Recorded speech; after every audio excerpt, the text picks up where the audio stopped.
Hello friends, welcome to Renu's kitchen. நம்ம இன்றைக்கி பார்க்க போகிற ரெசிபி மாங்காய் வெஜிடபிள்ஸ் போட்டு சாம்பார், மாங்காய் சாம்பார்.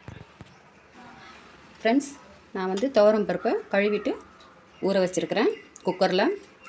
அதில் பெருங்காயம், வெந்தயம் ஒரு அரை ஸ்பூன், பூண்டு ஒரு 10 பல், மஞ்சள் தூள் ஒரு அரை ஸ்பூனு, விளக்கெண்ணெய் ஒரு ஸ்பூன் ஊற்றிக்கலாம். அப்போ தான் பருப்பு வந்து நல்லா குழஞ்சி வேகும். அதுக்காக தான் விளக்கெண்ணெய் ஆட் பண்ணிக்கிறது. உடம்புக்கும் நல்லது. விளக்கெண்ணெய் அதில் ஆட் பண்ணாக்கா நம்ம உடம்புக்கு வயிற்றுக்கு நல்லது.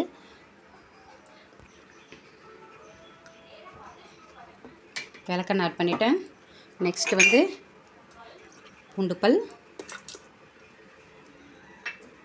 அடுத்தது வெந்தயமும் பெருங்காயமும் ஆட் பண்ணுறேன்.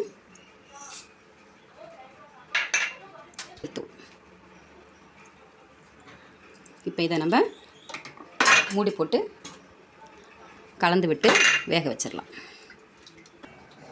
ஃப்ரெண்ட்ஸ், பருப்பு இப்போ ஒரு 4 விசில் வர வரைக்கும் வேக வச்சிடலாம். விசில் வந்ததுக்கப்புறம் நம்ம அதை இறக்கிட்டு சாம்பாருக்கு தேவையான பொருட்கள்லாம் பார்க்கலாம். காய்கறிகள்லாம் கத்திரிக்காய் ஒரு 5 கத்திரிக்காய் கட் பண்ணி வச்சுருக்கேன். பீன்ஸ் ஒரு 100 கிராம், கேரட் ஒரு 100 கிராம், மாங்காய் ஒரு சின்ன மாங்காய் கட் பண்ணி வச்சுருக்கேன் சின்ன சின்ன பீஸாக, வெங்காயம், தக்காளி தேவையான அளவு, கருவேப்பிலை, மல்லித்தலை. நான் வந்து சாம்பார் பொடி அரைச்சி வச்சுருக்கிறேன். அதாவது மல்லித்தூள், அதில் பருப்பு எல்லாமே சேர்த்து நான் சாம்பாருக்குன்னு தனியாக அரைச்சி வச்சுருக்கேன். நான் அதில் ஒரு 3 ஸ்பூன் எடுத்துருக்கிறேன். ஃப்ரெண்ட்ஸ், ஒரு பக்கம் பருப்பு வெந்துட்டுருக்கு. நம்ம அந்த நேரத்துலேயே என்ன செய்யலாம், சாம்பார் தாளிச்சிக்கலாம். ஃப்ரெண்ட்ஸ், எண்ணெய் நல்லா காஞ்சிருச்சு. இந்த நேரத்தில் நம்ம சீரகம், வெந்தயம், பெருங்காயம். நான் வந்து கடுகு யூஸ் பண்ண மாட்டேன். ஸோ நான் சீரகம் வெந்தயத்தோடு போட்டுக்கிறேன். நீங்கள் கடுகு போட்டுக்கலாம், போட்டுக்கலாம். தாளிப்பில் ஒரு காஞ்ச மிளகாய் போட்டுட்டு கருவேப்பிலை ஆட் பண்ணிக்கலாம். அப்புறம் வெங்காயம் போட்டுக்கலாம். வெங்காயம் கொஞ்சம் வதங்கினதும் லைட்டாக கலர் மாறினதும் அந்த தக்காளி ஆட் பண்ணிக்கலாம். வெங்காயம் நல்லா ஓரளவுக்கு வதங்கிடுச்சு. இந்த நேரத்தில் நம்ம தக்காளி ஆட் பண்ணிக்கலாம். கொஞ்சம் இது வதங்கணும், தக்காளியும் வெங்காயமும் வதங்கணும். வெங்காயம் தக்காளி கொஞ்சம் வதங்கிறதுக்காக நான் உப்பு ஆட் பண்ணியிருக்கிறேன். ஃப்ரெண்ட்ஸ், வெங்காயம் தக்காளி ஓரளவுக்கு நல்லா வதங்கிடுச்சு. இந்த நேரத்தில் நம்ம வெஜிடபிள்ஸ்லாம் ஆட் பண்ணிக்கலாம். கத்திரிக்காய் போட்டுடலாம். நெக்ஸ்ட் வந்து பீன்ஸ் ஆட் பண்ணிக்கலாம். அடுத்தது கேரட். மாங்காய் இப்போ சேர்க்கக்கூடாது, குழஞ்சிடும். ஸோ நம்ம பாதி சாம்பாரில் காயெலாம் வெந்ததுக்கப்புறம் தான் மாங்காய் ஆட் பண்ணணும். இப்போ இது வதங்கிறதுக்கு கொஞ்சம் நம்ம உப்பு ஆட் பண்ணிக்கலாம். கொஞ்சமாக உப்பு ஆட் பண்ணிக்கலாம். பாருங்கள், வதங்கிடுச்சு. கொஞ்சம் உப்பு போட்டு லைட்டாக வதக்கினதுக்கப்புறம் பீன்ஸு கட் பண்ணவே இல்லை, நல்லா வதக்கிட்டு இப்போ தேவையான அளவு மிளகாத்தூள் ஆட் பண்ணிக்கலாம்.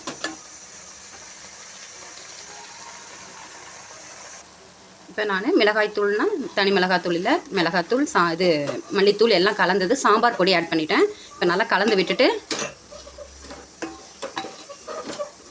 ஒரு நிமிஷம் மூடி வச்சிடலாம்.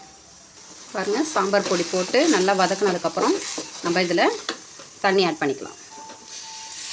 ஒரு 4 டம்ளர் தண்ணி ஆட் பண்ணிக்கிறேன். பாருங்கள், 4 டம்ளர் தண்ணி ஆட் பண்ணிட்டு இந்த நேரத்தில் நம்ம வெங்காயம் தக்காளி ஆட் பண்ணுறப்ப கொஞ்சம் உப்பு சேர்த்தோம், காய்கறி வதங்குறதுக்கு கொஞ்சம் உப்பு சேர்த்தோம். இப்போ வந்து தேவையான அளவு உப்பு சேர்த்துட்டு நீங்கள் உப்பு காரம் சரியாக இருக்கான்னு பார்த்துக்குங்க. பாருங்கள், தேவையான அளவு உப்பு இப்போ ஆட் பண்ணிக்கிறேன் 3வது தடவையாக. இப்போ நீங்கள் உப்பு காரம் எல்லாம் கரெக்டாக இருக்கான்னு செக் பண்ணிக்கோங்க. தேவைன்னா நீங்கள் போட்டுக்கலாம் உங்களுக்கு.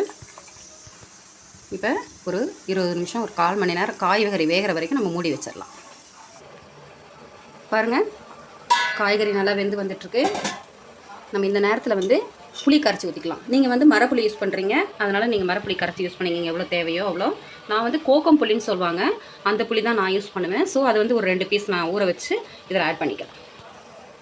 நல்லா கலந்து விட்டுட்டு இந்த நேரத்தில் நான் பருப்பை ஆட் பண்ணிடுறேன். வேக வச்சுருந்தோம் இல்லைங்களா, அந்த பருப்பை ஆட் பண்ணிக்கிறேன். பாருங்கள், பருப்பு ஆட் பண்ணிவிட்டேன், புளியும் போட்டேன். நீங்கள் வந்து புளி கரைச்சி ஊற்றிட்டுங்க. ஓகே, இப்போ இந்த நேரத்தில் நீங்கள் உப்பு காரம் எல்லாம் கரெக்டாக இருக்கான்னு செக் பண்ணிக்கலாம். இதே நேரத்தில் நம்ம மாங்காவையும் ஆட் பண்ணிடலாம். மாங்காவும் கொஞ்சம் வேகணும் இல்லைங்களா, பருப்பு ஊற்றின கொஞ்சம் நேரத்துலேயே மாங்காவையும் உடனே போட்டுடலாம். போட்டு நல்லா கலந்து விட்டுட்டு கொஞ்சம் நேரம் மூடி வச்சிடலாம். ஒரு 5 நிமிஷத்துலேருந்து இது ஒரு 7 நிமிஷம் வரைக்கும் மூடி வச்சிடலாம். பாருங்கள், சாம்பாரில் நம்ம மாங்காய் சேர்த்தோம் இல்லைங்களா, நல்லா வெந்துடுச்சு பாருங்களேன். பாருங்கள் நல்லா மாங்காய் வெந்துருச்சு. இதை பாருங்கள், தெரியுதா உங்களுக்கு? இருங்க. இதை பாருங்கள், நல்லா மாங்காய் வெந்துருச்சு. ஸ்பூன் நல்லா உள்ளே போகுது பாருங்கள். அந்த சூட்லேயே இன்னும் நல்லா வெந்துடும். ஸோ நம்ம இந்த நேரத்தில் ஆஃப் பண்ணிடலாம். ஃப்ரெண்ட்ஸ், மாங்காய் வெஜிடபிள் சாம்பார் ரெடி. இதே மாதிரி நீங்களும் வீட்டில் ட்ரை பண்ணி பாருங்கள். இந்த ரெசிபி பிடிச்சிருந்ததுன்னா லைக் பண்ணுங்கள், ஷேர் பண்ணுங்கள், சப்ஸ்கிரைப் பண்ணுங்கள். Okay, thank you friends.